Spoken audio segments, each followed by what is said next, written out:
Hi, my name's Karen. I'm the founder and editor and publisher and do everything person at Claridge Press.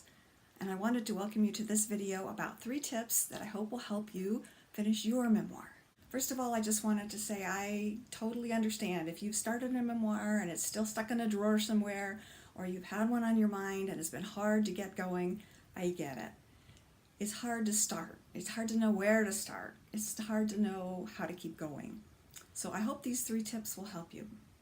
I've done probably 8 oral histories with various people, some of them family members, some of them not, and I've helped them publish books to capture those memories for themselves and for their next generations. They produce books that look something like this and this.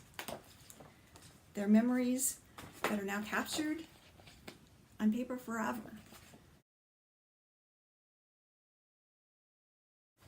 And they're treasures. All of them are treasures. I'd like to just start with a really quick aside about how I got doing memoirs in the first place. This is my mother, Claire, and she's the namesake for Claridge Press, and I never got her story. So don't do what happened with me and think there's always going to be so much time to capture that story. Capture that precious story now while you still can. So, first tip to help you get going is to start with a story that you really want to tell. Everybody has one. Everybody has some story that's tickling at the back of their memory or the back of their head. Start where you know. Start where you're excited. Start where there's some enthusiasm. One of the biggest mistakes that memoir writers make, or would-be memoir writers make, is that they think they have to start at the beginning. And that's logical. We all are logical thinking people. We want to start at the very beginning. But that's a mistake. You don't need to start chronologically. Start where you're comfortable. Start where you know where the story is. And let the rest of it build from there.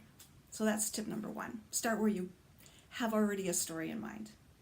And then get it down on paper however you can, whether it's pen, pencil, paper, dictating into your phone, typing on your computer, whatever works for you to get it down. You can have it transcribed if you need to. You can use the digital software that'll do voice recognition. Or if you can type it yourself, that's great. But find a way to get it on paper. Start with a story you're passionate about. And the second tip is to use visual prompts. So for example, this picture from my own family involved stories that my mom used to tell. She talked about these boots that her mother bought her when she was about 7 years old.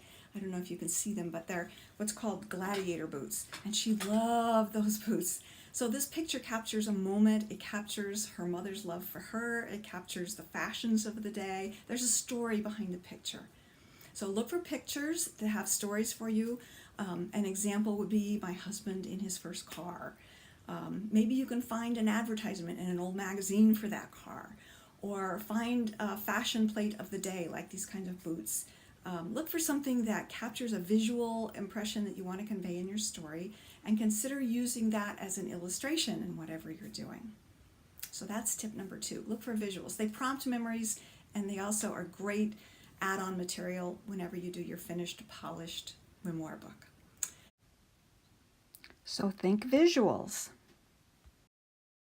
And then third, don't try to do it all alone. Look for a book buddy. Look for a memoir buddy. Look for somebody who will encourage you, keep you going, ask you questions about how you're doing.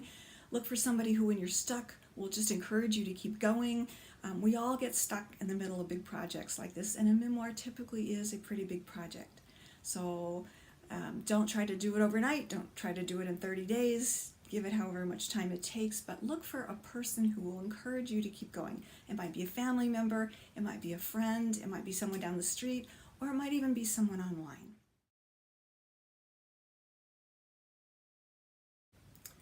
And speaking of online, I hope you will join our free Facebook Memoir Writers group. I'll include the information in the description below. And I also wanted to just make available to you the workbook that I've done. This is a life story writing workbook.